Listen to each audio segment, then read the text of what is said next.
you had a good week? Have you had lots of sleep?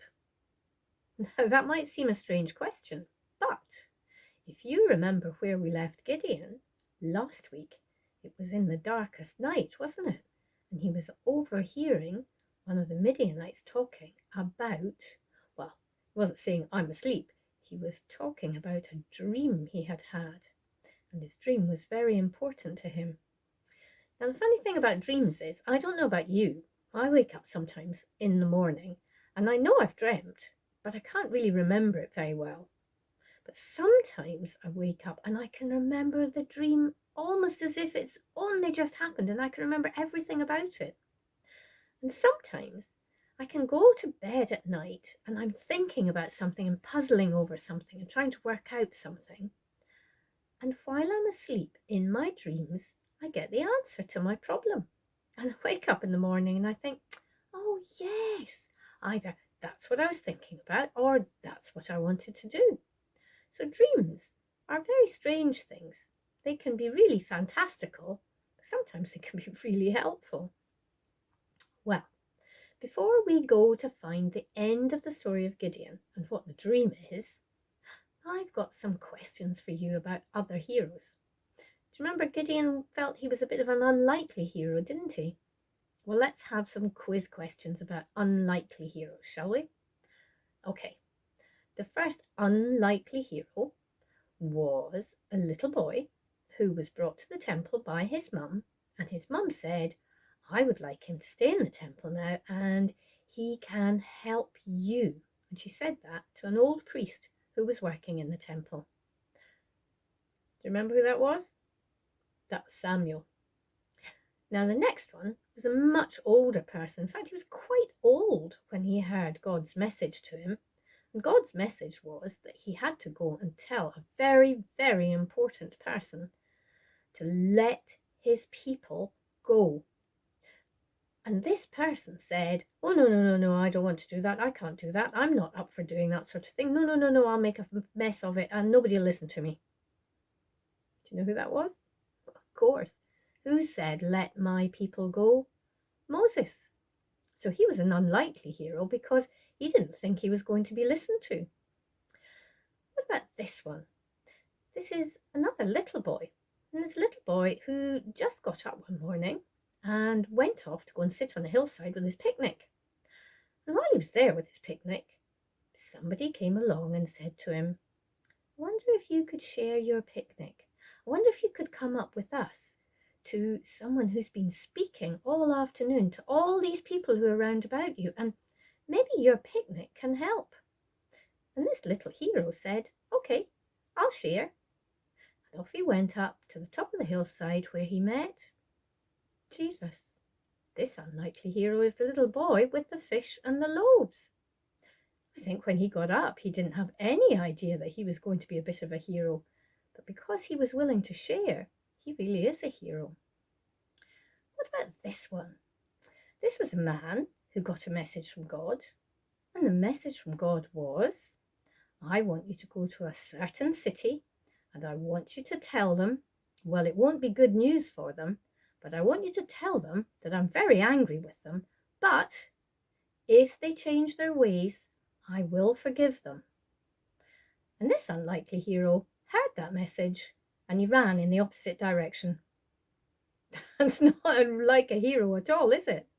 But in the end, he really was a hero. That was Jonah. Jonah ran in the opposite direction from the one that God wanted him to go. But he did end up being a bit of a hero. So God's used a lot of people as unlikely heroes, hasn't he? And what God always promises is to be with each one of them. And he is. But let's get back to Gideon, shall we? Let's see what the next part of Gideon's story is. In fact, it's the last part of Gideon's story.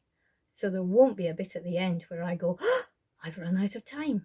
Because we're going to find out exactly what the end of the story is. Okay, here we go. So, we left Gideon in the camp.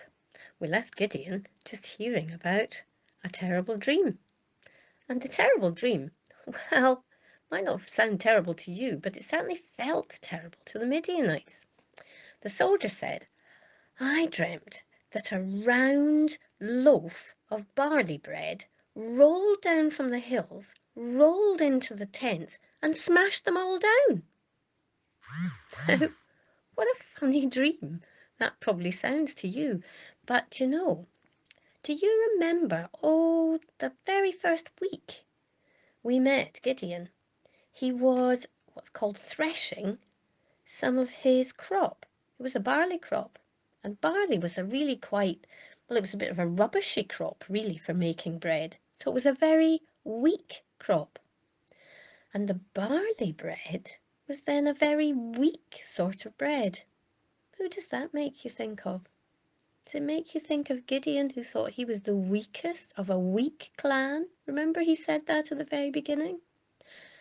And what do you think that barley bread rolling down the hill and smashing into the tents might mean? Well, the Midianite soldier probably had a bit of an inkling, but Gideon, who heard the dream, it meant a lot to him. Gideon realized that that soldier had been dreaming about him with his 300 men coming running down the hill and smashing into all the Midianites and winning the battle. My goodness, Gideon must have raced back to all the people, the 300 men who were waiting, and said, we're going to win, we're going to win, wake up, we're going to win. But Gideon had to have a bit of a plan. Oh, and guess who helped him with the plan? Oh, yes, the someone who always has a plan. God. God gave Gideon this plan. Well, I'm not going to tell you the whole plan at once. You'll find out about it like Gideon's men. First of all, Gideon went and got loads of torches, burning torches. You can see them here. And then he took his 300 men and he gave them horns to blow. Now, I really do mean horns. They took ram's horns, and if you blew through one end of the ram's horn, it made a huge noise on the outside, on the other side. So they had those torches and they had these huge horns. And then Gideon got them all a pottery like a sort of vase, bowl, upside down bowl. And he told them to put that over the flames, just hold it over the flames. And then he took his 300 men and he separated them into 3 little lots. And he put one lot round one side of the Midianite camp. He stood in another bit, and the third lot stayed over the other side. And he said, when I say this is what you're to do, when I say go, you're to smash the pots, and then you're to blow the horns, and then you're to wave the torches about. Have you all got that? And of course, 300 men, because the funny thing is, if there's only 300 men, they can hear quite well. If there had been 32,000, it would have taken forever to get a message across like that. And in fact, by the time they'd all got the message, it probably wouldn't have been dark anymore. So 300 men was pretty handy. So on Gideon's signal, that's what they did. They blew the ram's horns, they smashed the vases, the bowls, and then they waved and waved their torches. And you know what? They didn't have to fight at all. That's all they had to do. God's plan all along was that those 300 people wouldn't have to use a single weapon because the Midianites were already frightened. And when they heard the noise coming from 3 different parts of their camps, and when they saw all the bright lights, and when they heard the smashing, they thought a huge army was coming. And they got so confused because a lot of them were probably asleep because it was the middle of the night. that when they came running out of their tents, they bashed into one another, and they ran in one direction and then in the other direction, and they picked up all their stuff, and they got so confused and so frightened that they all ran away. And if you look at this last picture, you can see that without having to do a single bit of fighting, Gideon's men had won over the Midianites. They chased them away for quite a distance, but they didn't have to use any of their weapons. And that is an amazing story. Gideon, who had started out that little scared person, was a great and wonderful leader who had managed to save all the people from the Midianites. And there's another lovely part of Gideon's story, because the people wanted to make Gideon their king.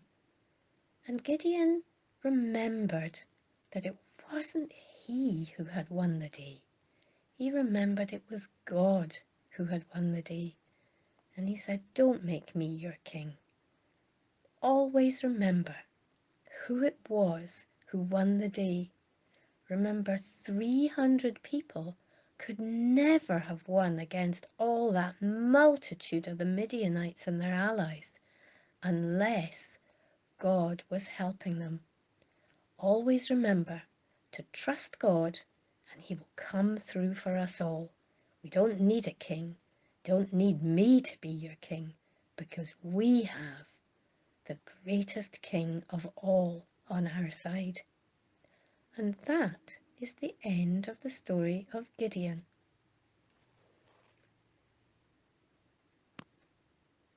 So, there we are. That's Gideon's story. He ended up sounding like a real hero. But Gideon knew that he was only a hero because God helped him. And he knew that he was only a hero because he trusted God. So God helped him, but he trusted God. Those are very important things to remember when you're thinking about heroes. Now, the last hero I'm going to talk about, well, the last hero is about your age. In fact, probably exactly your age. The last hero I'm going to talk about looks like you. In fact, exactly like you. Because the last hero I'm going to talk about is you. Now, sometimes we might have to be a bit brave. Sometimes it's a bit difficult to tell your friends that you can't do something because you go to Sunday club on a Sunday or you go to church. Sometimes it's a bit scary to think that you're going to have to tell people that you love Jesus. But the great thing is that you can be a hero like that because God has promised that he'll be with you when you say things like that. He'll make you feel good and strong because he wants you to be a hero for him. And because he wants you to be a hero for him, he'll never let you down and he'll always be there when you call. So you can be an unlikely superhero because God's people aren't super fit superheroes. They're just normal, like all of us. Let's say a prayer about that. Father God, we are so glad that you're with us all the time and you're ready to help us be unlikely heroes, maybe at school or in our homes or with our friends. Help us always to trust you to help us to be as brave as we possibly can be for you. Amen. Now, next week is a very special Sunday, isn't it? It's a special day when we get to say thank you to our mums for being so fantastic. So, next Sunday is Mother's Day. So, next Sunday, I think the story might just possibly have something to do with mothers. See you next week.